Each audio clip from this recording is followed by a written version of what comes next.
Okay, after about a week, we're back.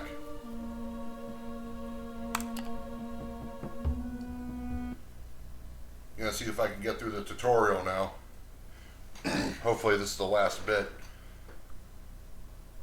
I've been doing the tutorial in this game for 9 hours. I just think that's pretty crazy for a tutorial. Of course, I haven't been directly stabbing at every single point on the tutorial to beat it. I've been going around exploring a little, so it could probably be done a lot quicker.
It's due east of Avernum.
About another couple days will be in the radius of the event here.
Should be over here.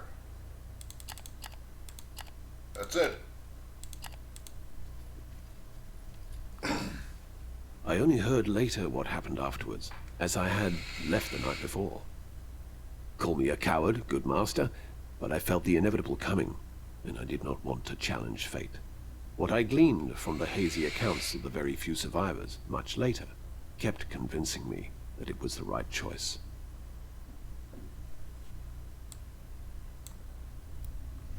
Right there on the horizon, sitting among black sand dunes and protected by gray, jagged rock formations and primitive fortifications, is the last camp of the abolitionist outlaws. A few campfires could be seen here and there, but there's no telling how many of the bandits there are. At any rate, the whole area looks eerily quiet. It is perceptibly colder here, with a chill wind blowing from the twilight northern skies. Even deserts and wastelands have some life, but here, on the edge of the dreaded Arenas Negras, absolutely no life can take root. You could swear that a pale bluish glow seems to be emanating just over the horizon, barely visibly. The Surgarodites are already working up a rage for the attack. What about the Comitatus?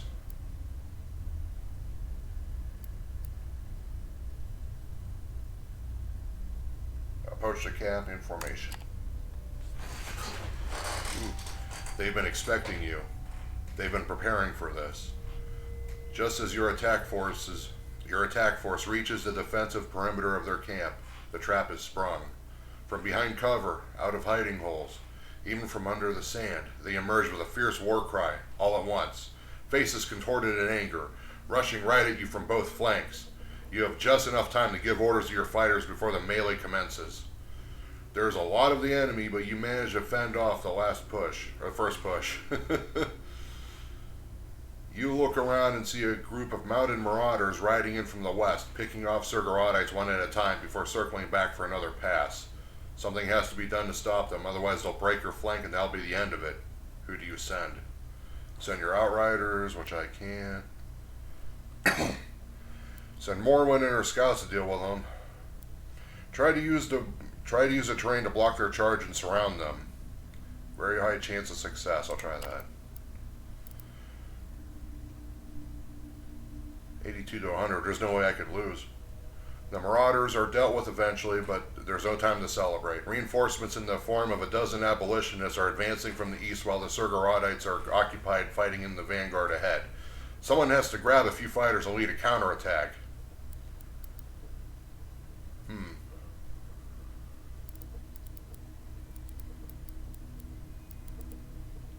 I have a feeling whoever I send won't be available for a battle coming up next. Which is why I'm hesitating here. Let me drink my coffee and think about this.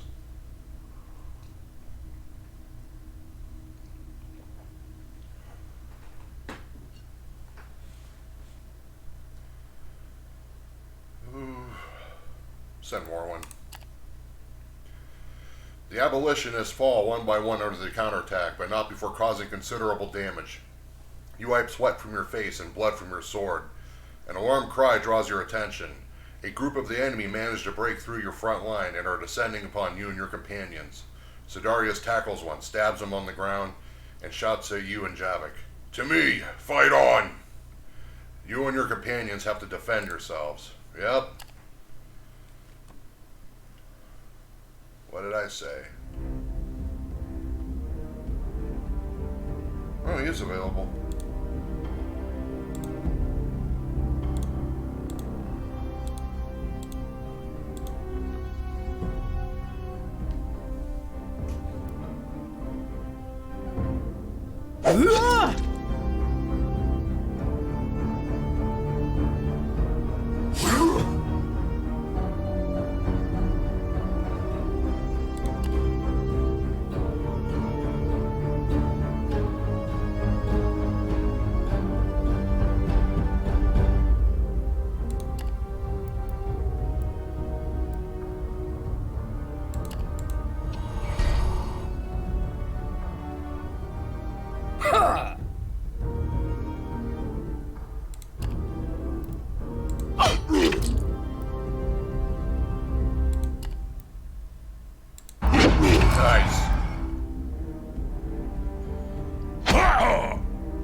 Uh-oh.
Crit 2, that ain't good.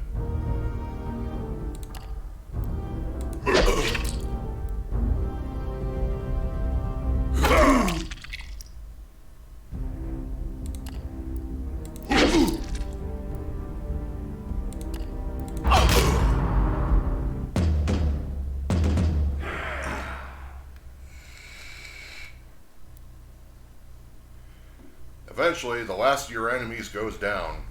Yet things are not looking good. Although the abolitionists suffered great losses, a lot of the Surgaratites also fell in battle.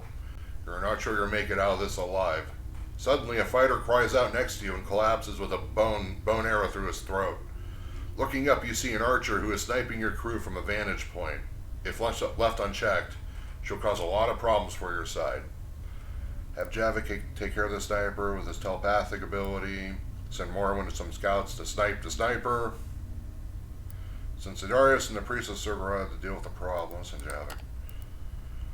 The sniper is taken care of soon, but by then the majority of your forces and the Surgaratites have been wiped out in a melee. There seems to be no end to the enemy's numbers and to their ferocity. The wounded and the dying cover the hillside, their blood seeping into the dark sand. With such thinned out lines, you won't be able to hold out for much longer. You need reinforcements.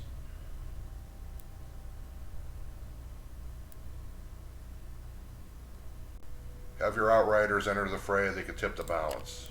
The battle is coming to an end. Most of the fighters on both sides are either dead, dying, or wounded. You tried to make the best of the tough situation you were put into. All your choices led to this moment. Did you manage to turn the tide of battle? Lost 8 fighters. Against an enemy force that outnumbered yours 3-1 in the face of an ambush, fighting from a disadvantaged position, you still managed to turn the tide of the battle.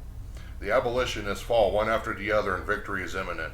All that remains is their leader, the archer woman who slipped the Black Knight's grasp back in Avernum. A giddiness takes hold of you all of a sudden, and you charge your remaining foes at the center of their camp, followed closely by Sidarius, Javik, and Morwen. Only a few abolitionists stand between you and the tainted archer. Time to end this.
What the hell?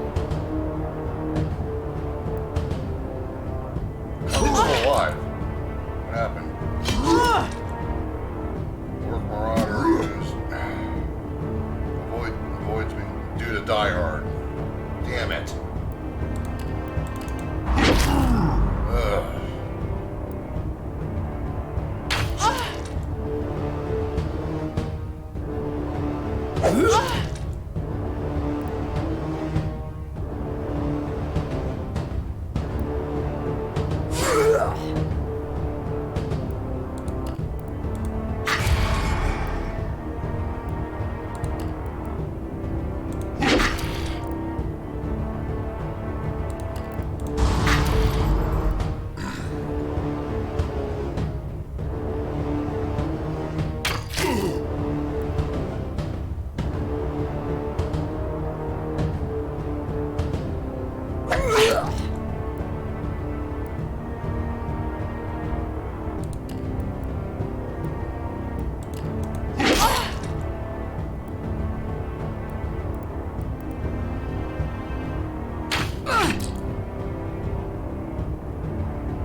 Your fighters grab the limp form of the archer and bind her hands behind her back. She's alive but badly hurt and unconscious.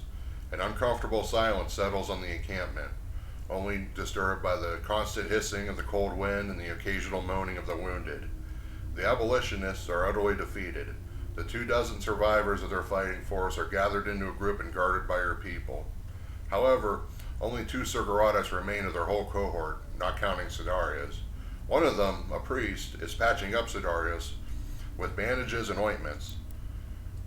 A few minutes pass as you gauge your losses and reorganize your crew. In that time, 24 slaves are dragged out of their hiding places, children, elderly people, and previously wounded, all of them. The Siguratites are eyeing them malevolently. Javik and Morwen walk up to you to report when someone calls to him from nearby. It takes you both a few seconds to realize it was one of the captives, an older woman with dusky skin and a long mane of gray dreadlocks. Javik takes a step towards her, mouth open in astonishment. Kasma? He asks. The woman smiles and nods, blood seeping from the ugly, gaping wound on her stomach. Javik collapses onto his knees next to her.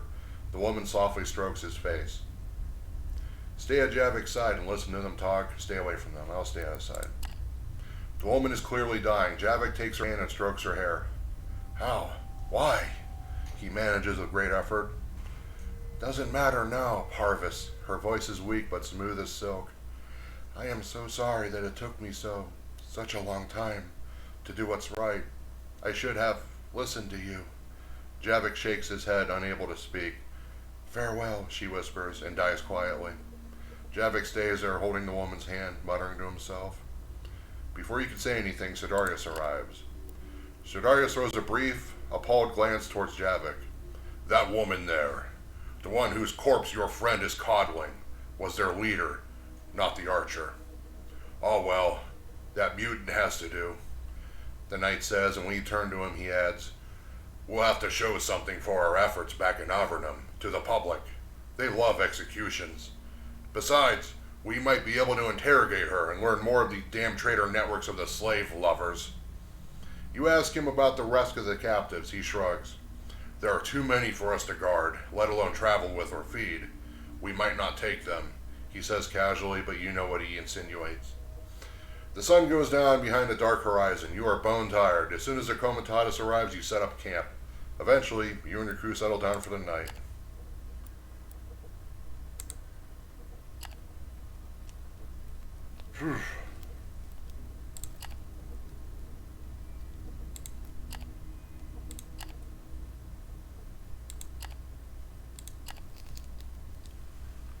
Nutrition.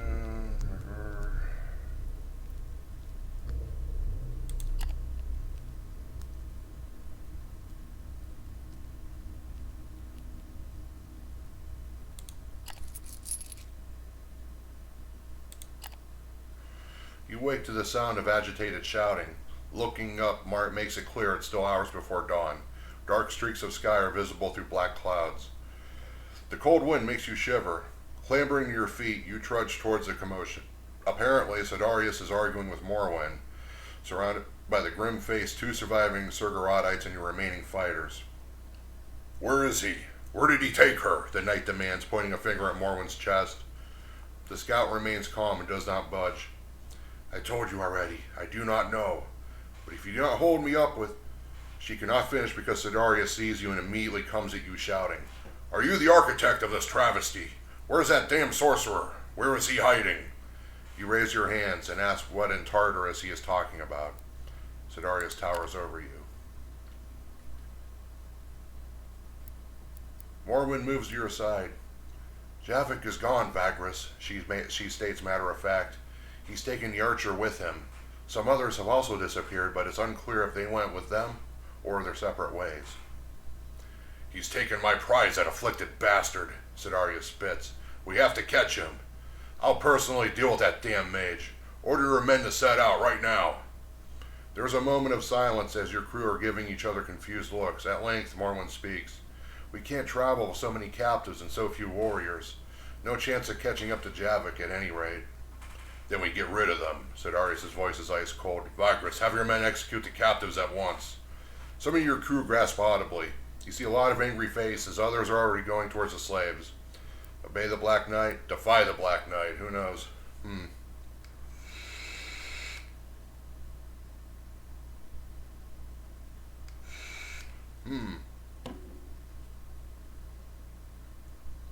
What should I do?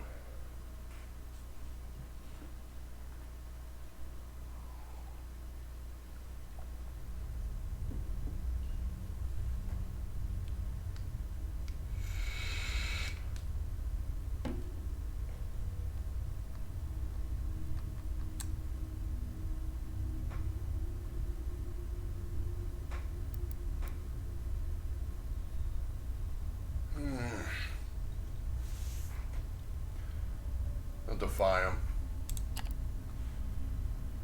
No, you tell Sidarius, who looks like someone who swallowed a venomous frog.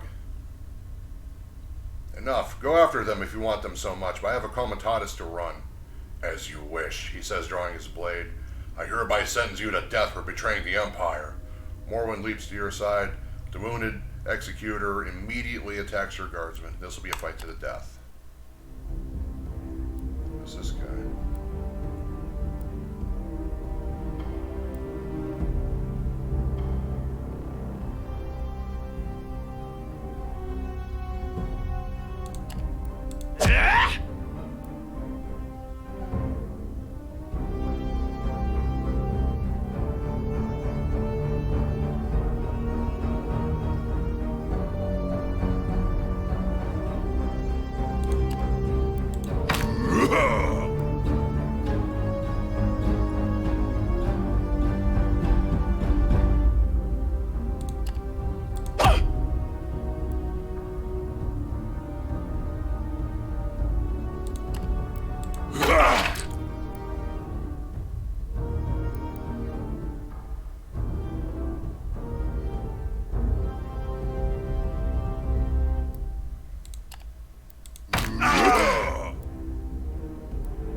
Oh, shit.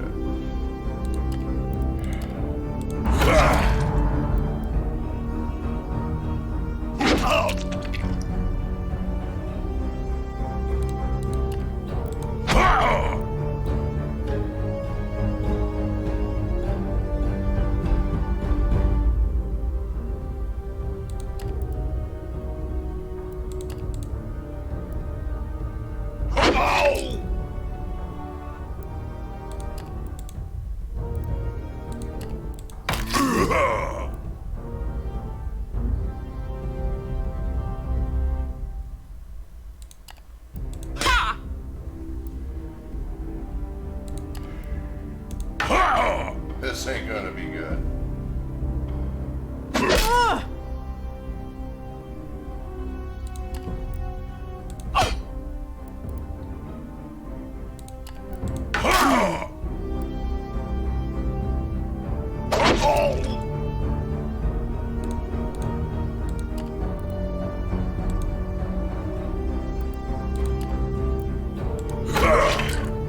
Nice.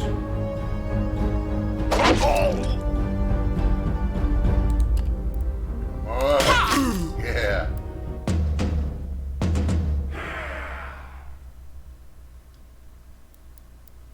Finally, Sidarius falls to the sand like a great metal statue. He's not dead, however, unlike his men. Standing over his armored form, you recall all what you've learned of his order and of Surgarod, of all that he's told you. A profound weakness overwhelms you. You know that killing the knight would probably curse you, and thus none of your people will dare to touch him. But then you are struck by inspiration. You give the order and see the faces of your comas light up.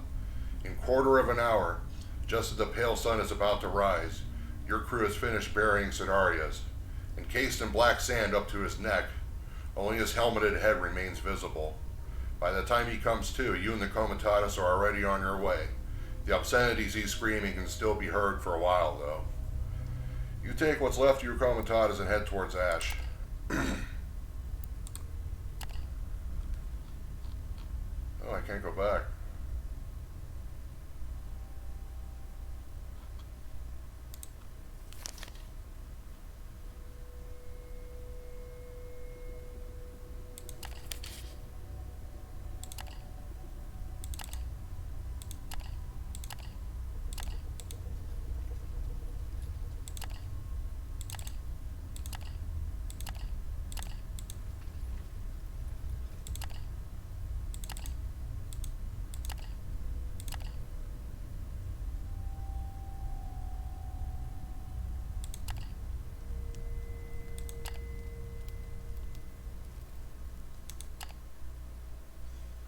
You've experienced rising disobedience among your involuntary workforce lately. Something's bound to happen. One of the worst things happened. You were woken by yelling and find one of your comas was murdered during the night. Could have been anyone, really, but something tells you that the deed was somehow connected to the disgruntled slaves and their feuds with some of your crew. You bury your comas and order the Comitatus to get ready.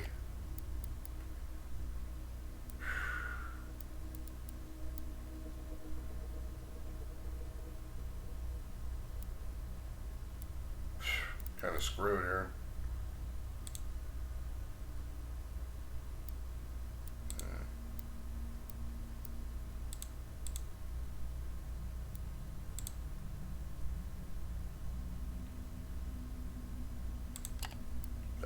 Almost made it. Your ploy fails, your behavior is not approved, although it does not deteriorate either.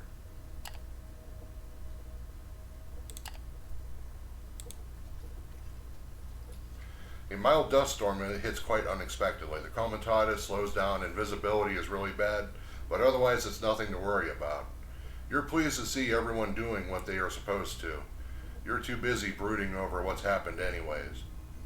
So many left were lost or killed. Is it even possible to recover from this? At least you have the cargo and perhaps now you'll be able to deliver it. What was that? One of the scouts on the left points northward. You only see dust. Is anything out there? There is something coming from the north, barely perceptible over the howling wind. Heads turn. Now it's coming from the south. Your blood freezes. It's chanting, monotonous, horrid, inhuman chanting. The line comes to a halt. It can't be.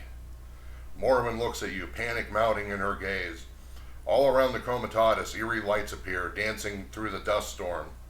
You can see figures now in the light, terrifying skeletal figures emanating an evil glow. Ragged robes rustle, cowls half-hide decayed faces. All the faded religious paraphernalia hanging from these sad corpses can't make up for the fact that they've been dead for a millennium. Only a moment later, they are close by, headed for the crew, headed for you. There's nowhere to run, they are everywhere. The light coming from inside them gets more potent, blinding you, burning you. You know that this time they've come for you all. You can't let the light touch you. Really?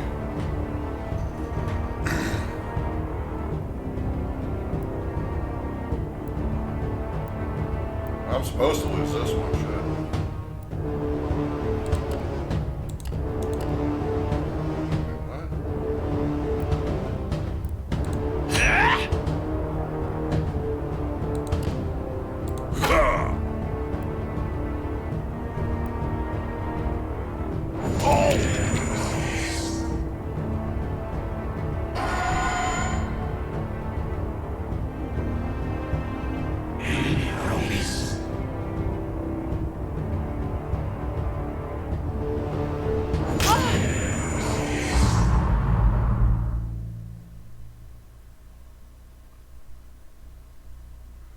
The last of your crew falls, burned to a crisp by the horrid light. They surround you.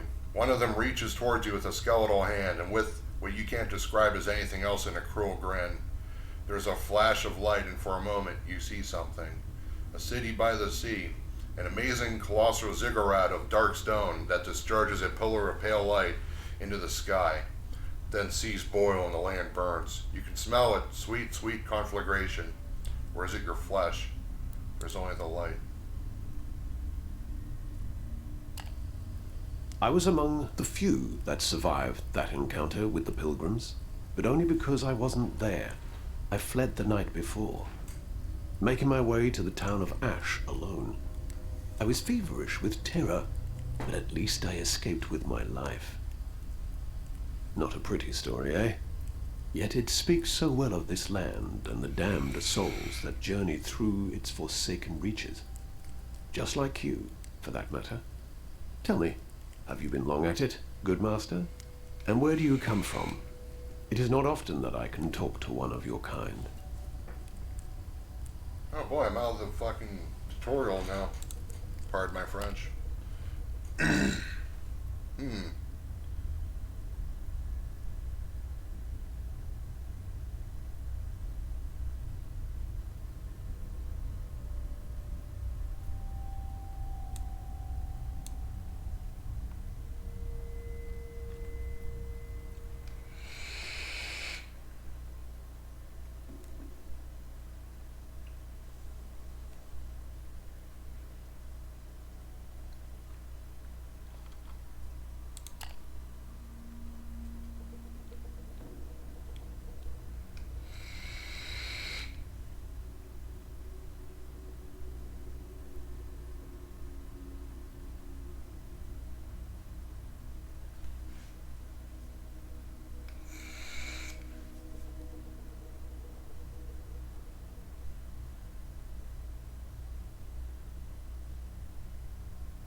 What should I be?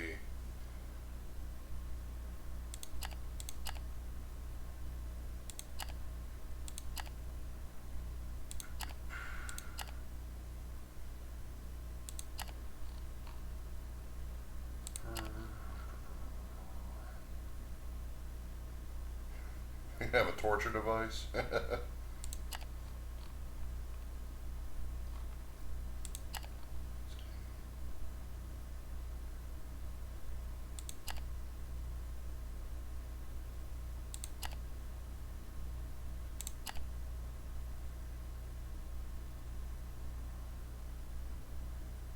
Well, Kalani.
You'll be an artisan.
Wealth or renown? How you doing, Grim?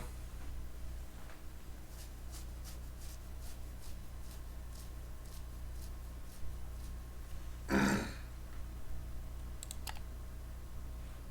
gonna choose wealth. I'm gonna make that money. Let's see.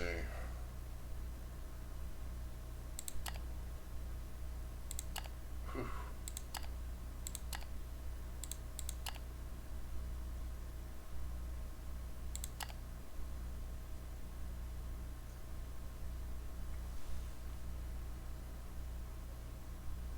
You can use resourcefulness, bring back companions. Yes.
Crusade.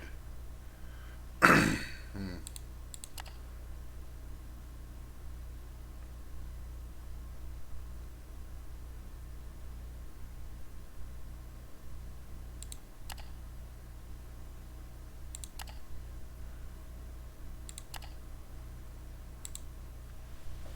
and I got a name.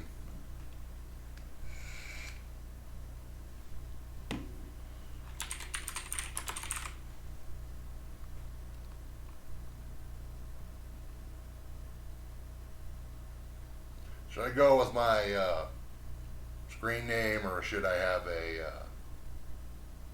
like a more lore-friendly name?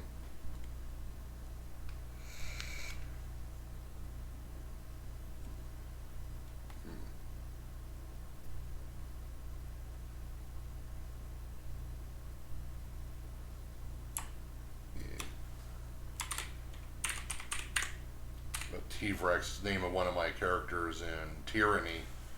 If no one's played that, I do recommend it.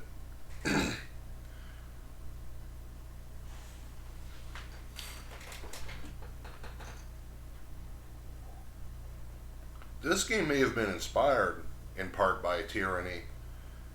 Both games take place in like Age of Antiquity after an apocalypse.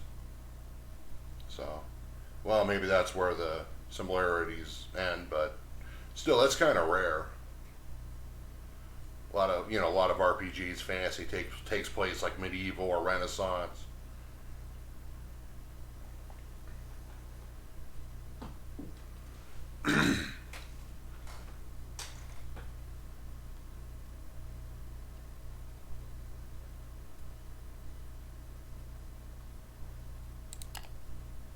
Curious, curious.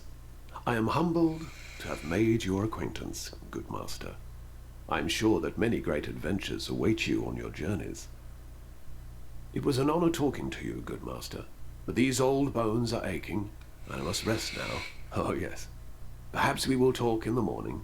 Perhaps we will. May the gods guard your sleep.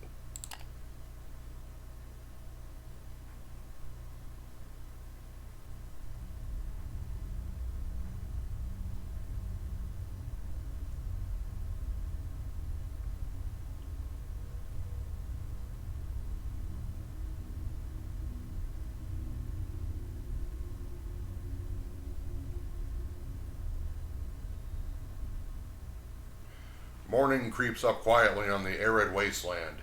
You wake up and step out of your tent and into the crisp air, yawning, stretching, and blinking in the orange light of the rising sun. The fiery orb's warm rays are welcome, in stark contrast to how you will all feel in a few hours. Your crew, groggy still after an early start, shambles around camp, busy with their chores. Some of them are still huddled around their dying fires. You look at the horizon to the north and find it empty against the morning haze. Yet you know that beyond that jagged line, the way station of Kernak awaits. A short stop on your way to a proper city. Less than a week of trudging through the plains and you reach Torzag's shelter. You hope to rest there and find much needed work. In fact, this was the reason you took the Comitatus North, the Terra Supra, the lands beyond. New opportunities. The previous Vagrus of this traveling company perished several weeks ago, and even though you work for her only for a few months and are indeed quite new to this wandering business, the crew elected you to take her place because she trusted your abilities. Morning, Vagrus. One of your guards walks up to you and draws you out of your reverie. That old geezer you talked to last night is about to leave and wanted to say goodbye before he does. You nod and head to the campfires. You find the old storyteller in the process of packing his meager equipment while whistling a tune. Talk to the old man. You clear your throat discreetly. Thank you for coming, good master, the old man says, still fiddling with his sling bag. I will not go to Torzag's shelter with you. My path leads elsewhere. I am grateful to you for letting me travel with your Comitatus. Ah yes, and I hope I've earned my keep. Because he had no coin nor nothing of value when you came across him in the middle of nowhere 3 days ago, you allowed the old man to travel with you and eat from your stores in exchange for entertaining your crew with stories along the way. And true enough, no hour has passed since without a tale being recited by the strange fellow. He even made an effort to entertain you while sitting at your campfire last night. Be that as it may, you allowed him to tag along as an act of kindness. The old man turns to you and smiles innocently. I may be able to repay you more properly by giving some advice, eh? If you don't mind my saying, good master, you are only starting your adventure as a Vagrus, and perhaps you could use some wisdom? Listen to his advice.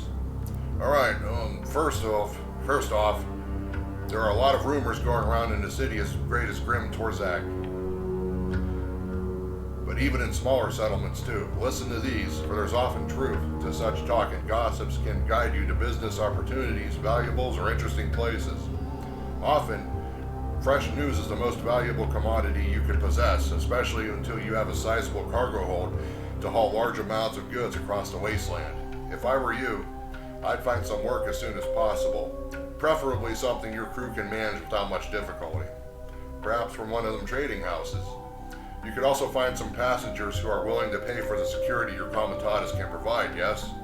Almost every Manzio has folk looking for traveling companions. The old man scratches his scraggly beard thoughtfully.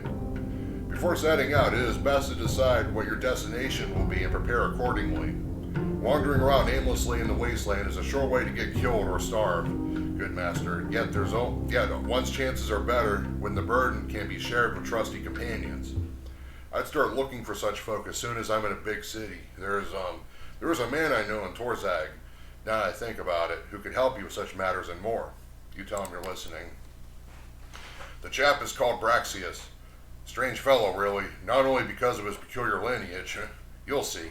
He runs a shop. Oh yes, he'll buy any trinket off you that you do not need any longer.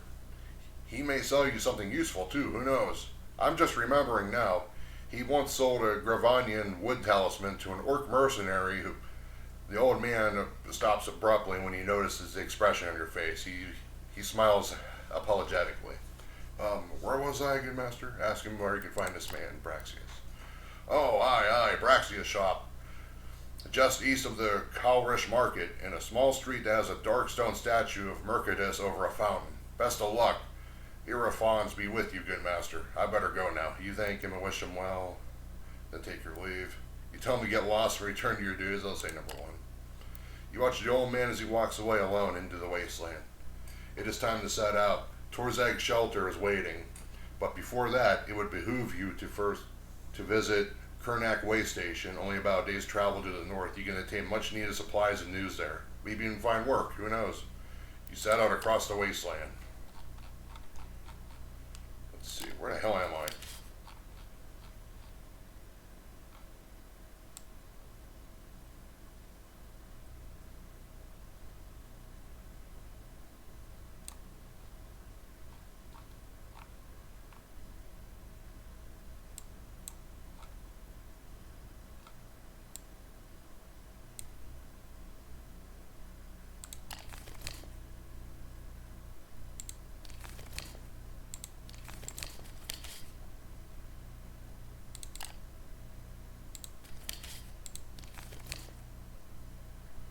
Wine. Luxury wine.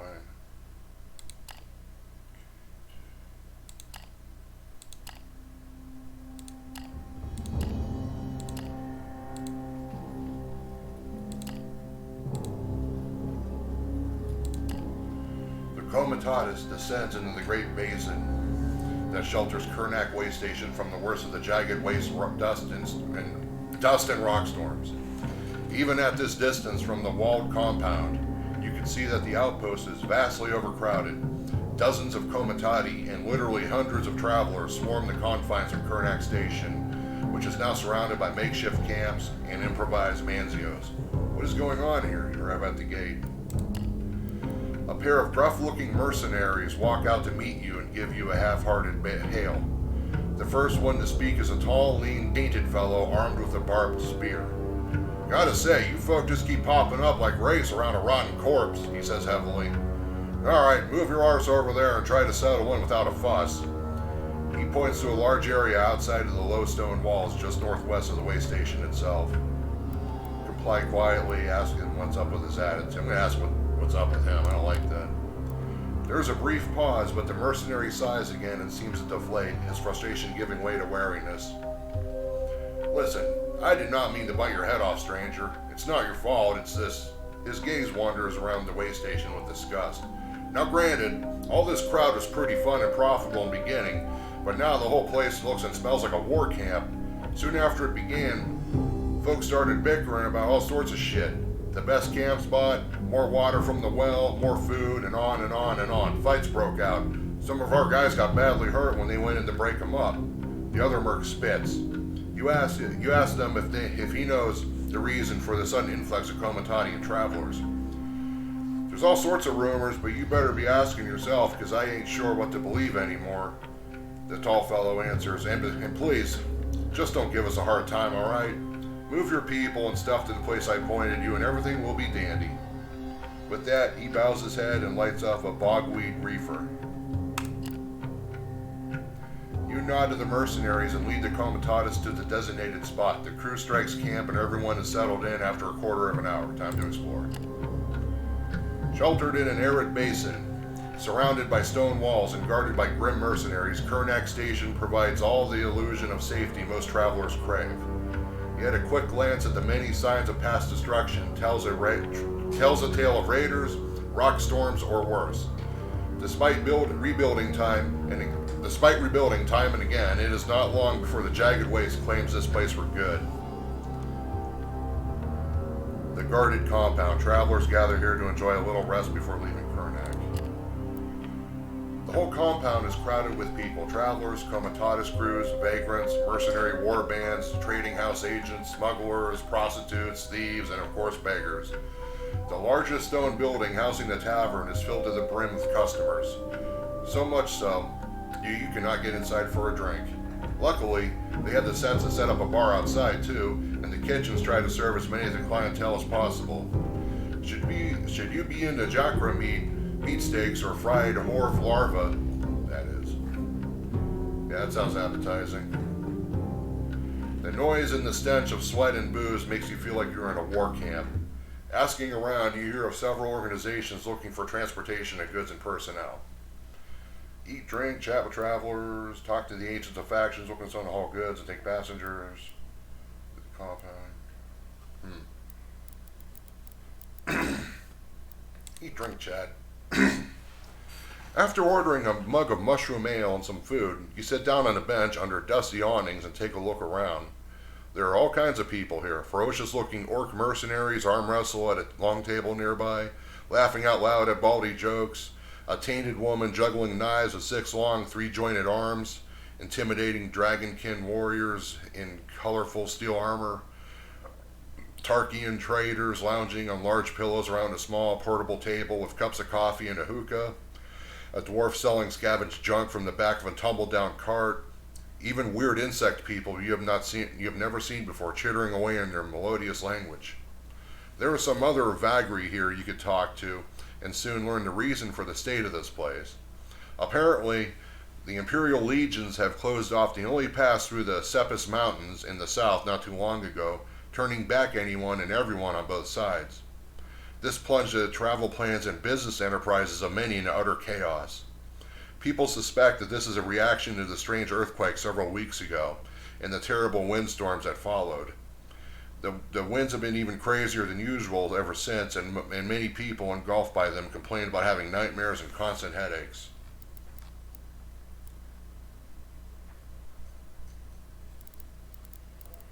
Ask around the blockade. A small, pot-bellied, swarthy Bandol man, reputably a spice trader, tells you the trail of his encounter with the soldiers at the pass just several days ago. They told him that a new senatorial decree forbids anyone except military personnel passing through the mountains from either direction due to concerns for their safety. No further explanation was given, and it looks like a small army had joined the garrison at the Twin Towers, the forts guarding the pass.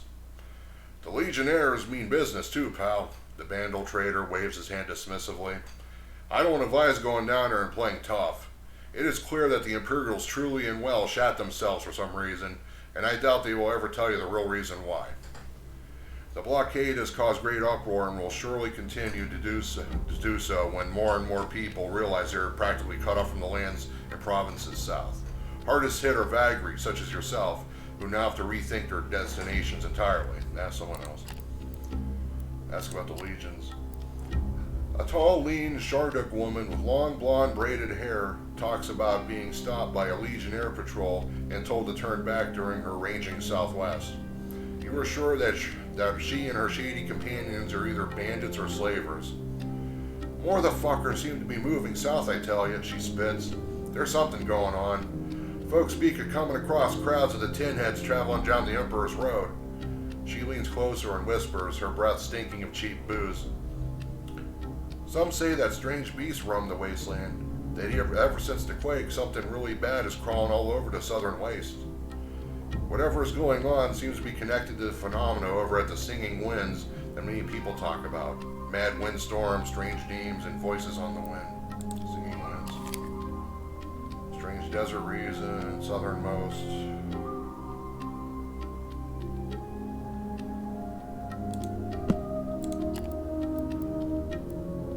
Wind in the dreams. A young but uncharacteristic talkative Ascolite novice has a sizable audience gathered around him as he relates what he has gathered on the topic of the winds that have gone mad. It all started weeks ago with that earthquake. Some people say that the epicenter was somewhere southwest of here. Since then, the wind has changed. Almost everyone here has had bad dreams or has heard strange voices in the wind. The further southwest one goes, the more intense it gets. Many of his audience complain about headaches they get ever since they had heard the voices. There is hush talk of travelers going insane and their brains literally burning to a crisp, though such talk is difficult to believe. Ask people if there's available work for Comitatus. You learned that while most travelers are trying to figure out what to do now, the representatives of several organizations are looking for Vagrus to take their cargo north, mostly to Torzag's shelter. That's where I'm headed.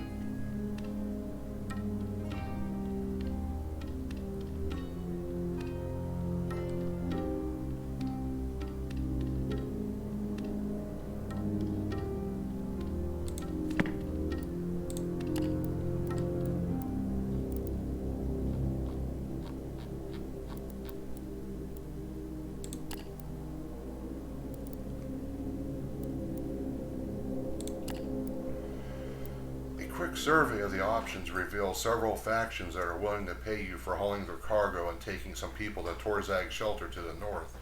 There are the agents of a trading house trying to cut losses, as well as a bunch of shady fellows, probably smugglers, who promise that you will not regret taking them and their stuff to the great city.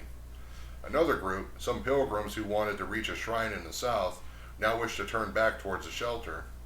Last but not least, there is a company of foreign merchants from the Dragonlands looking for a new market.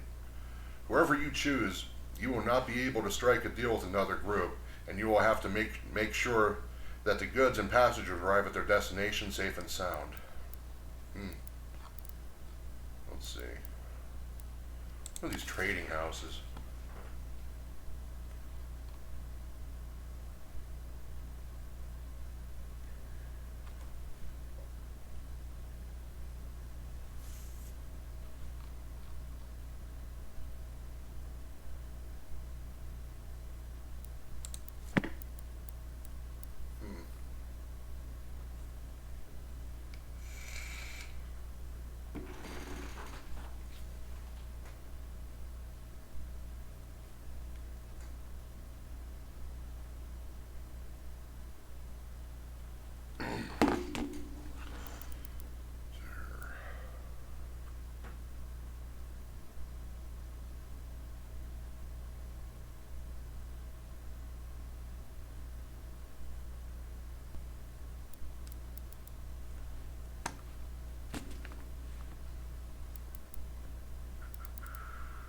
Number one.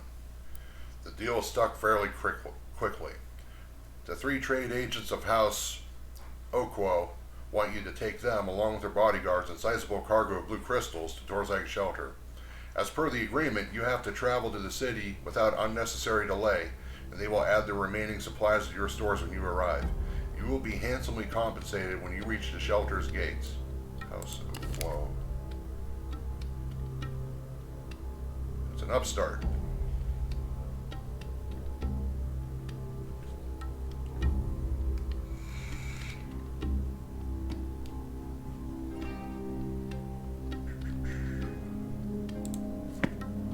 You will load the goods upon leaving Karnak. Make sure you have one empty cargo slot for their goods before leaving.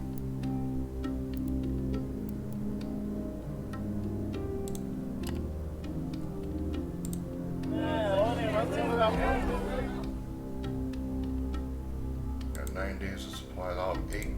Or I'll have 8. 4 to 5 days. We're good.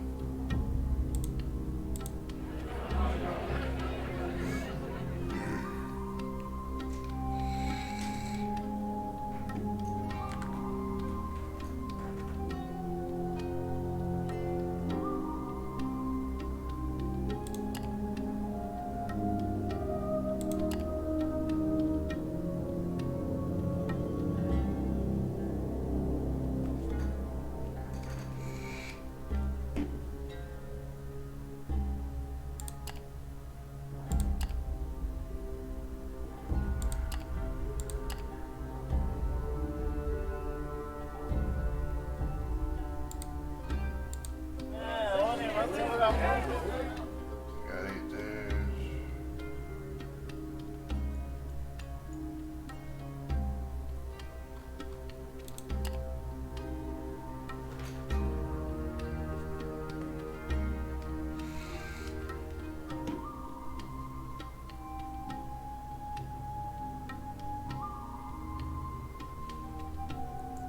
There's some guard animals.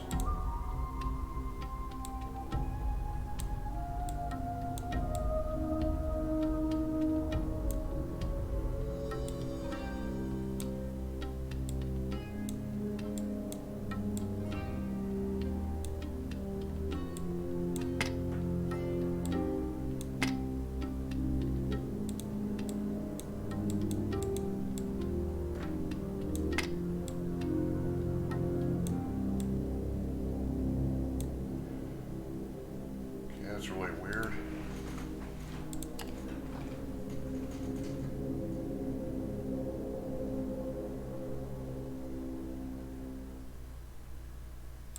Oh, I need, okay. Well, I'll keep these anyway.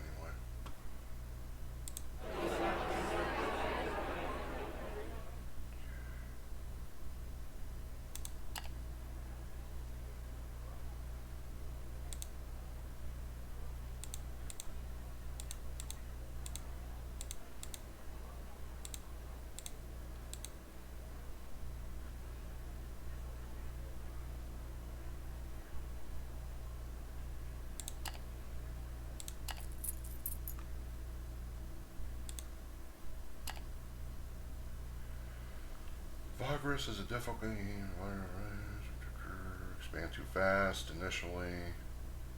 Since nothing warns you of the more hidden economical consequences. Instead, focus on faction trade tasks.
luxury wine.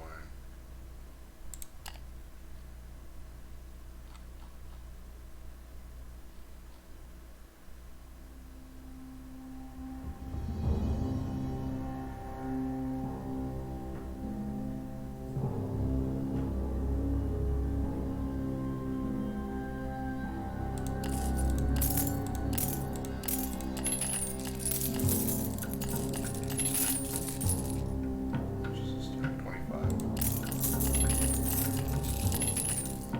Okay.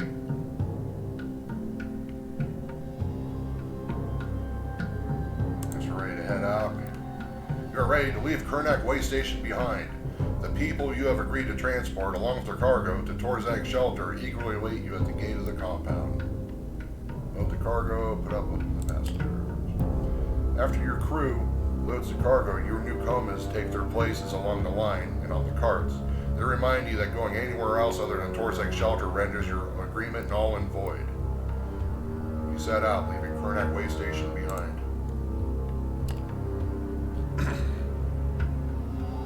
There's a road. How about that?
% chance of an event.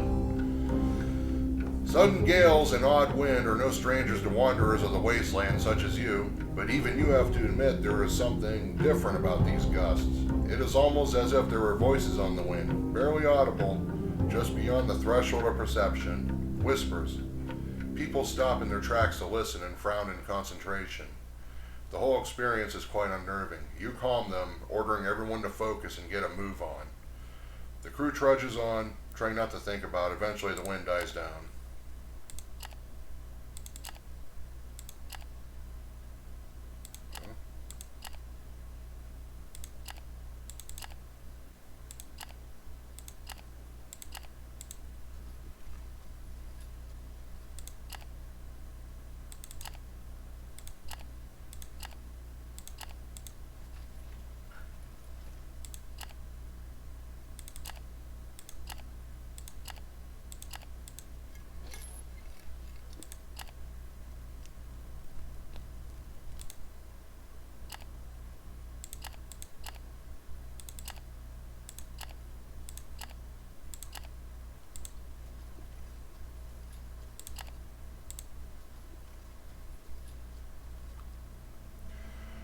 Comitatus is in sight of the nearby settlement, eager to get some well-deserved rest. But what do the people you took on at Kernak say about all this? They seem happy to have reached their destination. The great Black Blood Mountain towers ahead, crowned with black fortresses and jagged battlements. The single immense wall that blocks entry into the bowels of the mountain looms ahead. Your passengers are making ready to depart, but first they check their cargo. Everything is intact. The cargo is in order and your passengers quickly unload it. After giving you the remaining supplies, the one in charge hands you the agreed upon fee for your services and turns to you before leaving. House Oakwell will remember this, Vagrus.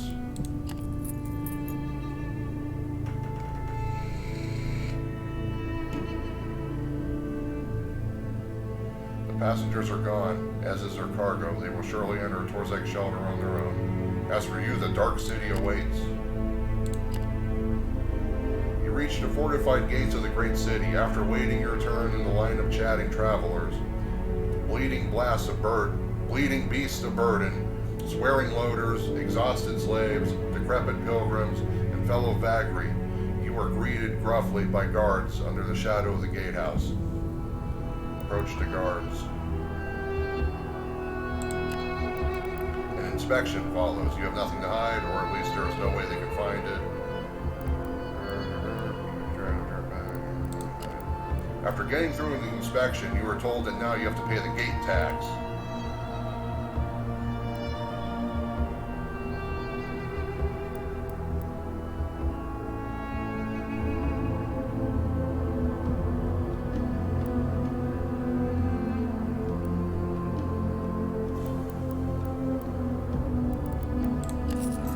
Issue the gate tax is concluded. You're free to enter the city. You head to Amanzio immediately.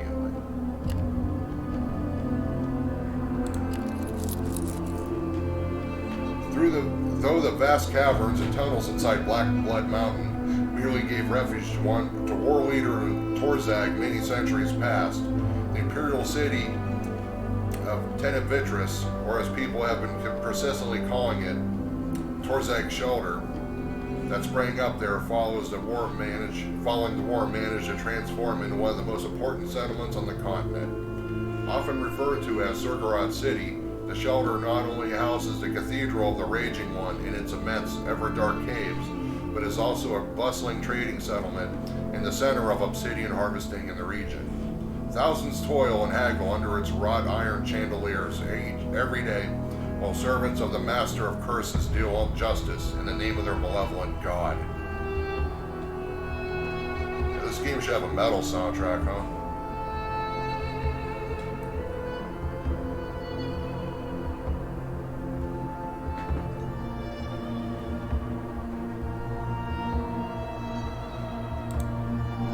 Sell my goods first.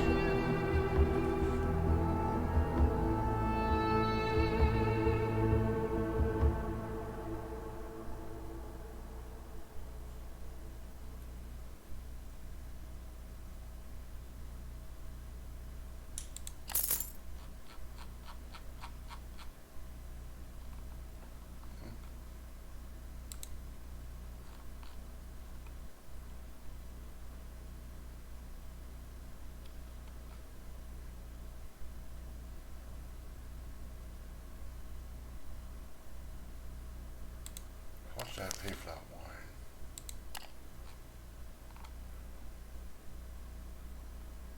Okay.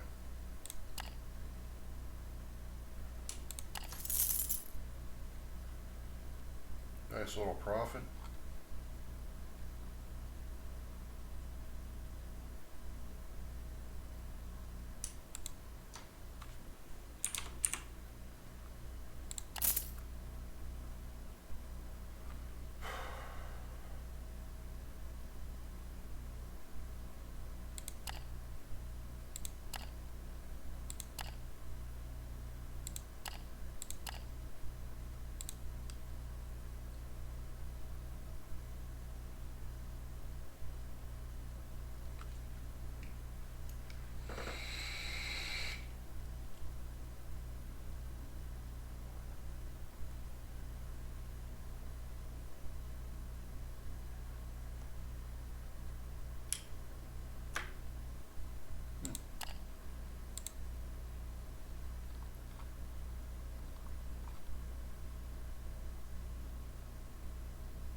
Explore the city. Forever in the twilight of the gigantic cavern and lit sparingly by huge iron lamps, Torzeg Shelter is a bustling city of many opportunities and perils. One can find all sorts of interesting things if one looks. Go for a stroll and see what you can find. Walking the city streets, you come upon public sacrifices performed by temple novices and a handful of priests on a grand plaza. The offerings of food and blood burn in great braziers under the cavernous roof of the dark city. Citizens can pray, but also offer a sacrifice of their own to the triumvirate. Sometimes priests bless people who do so.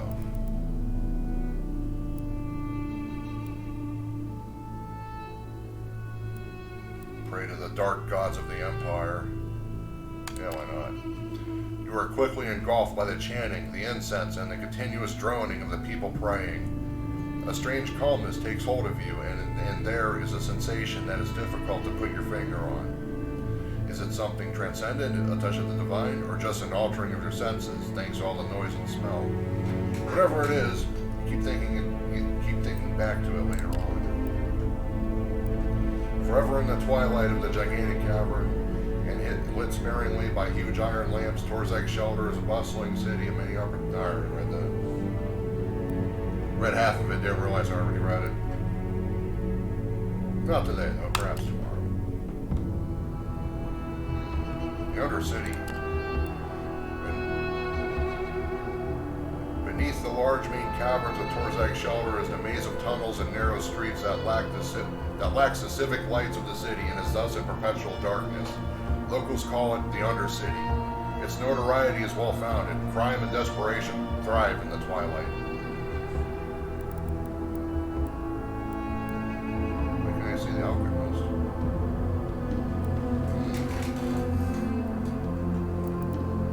Walk around the lakes.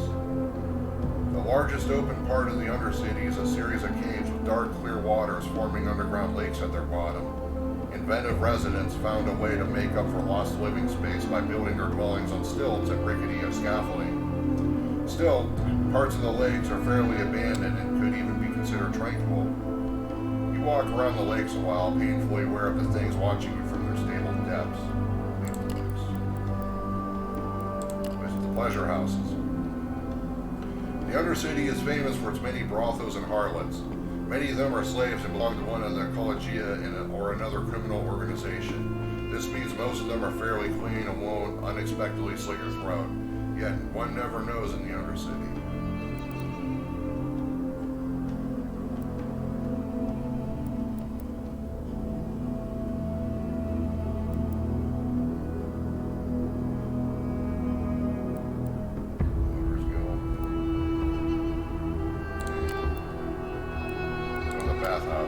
The old bathhouse on the northeast side of the Undercity is well known around the city as the Loaders Guild base of operations. It is a large, decaying building of once beautiful marble pillars, arches, and domes, quite reflective of how the fate of the Collegium, really. You make your way to the gates where a couple of rough-looking bouncers stop you. Entering only on official business, mate, the head guard lets you know without enthusiasm. Yeah, I'm not about to borrow money from loan sharks. Oh, you still got.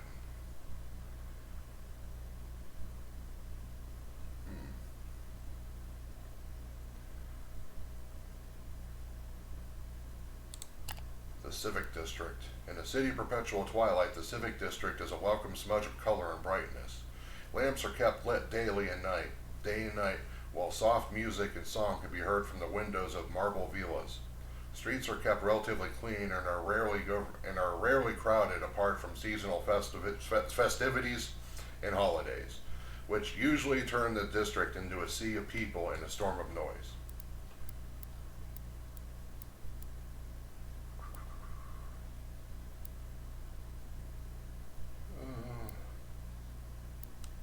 Check all that out later.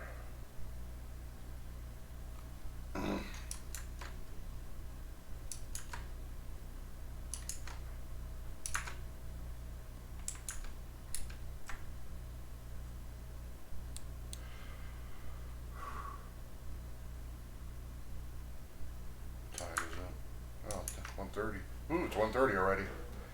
Well, I'm playing about an hour and a half. I'm gonna call quits right now. I just wanted to get to the end of the tutorial today. So we'll pick this up maybe later, like tomorrow or day after,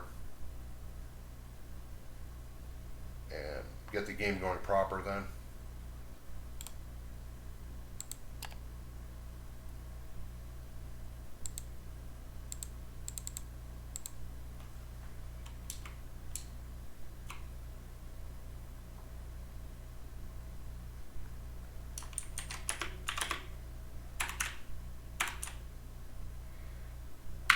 One.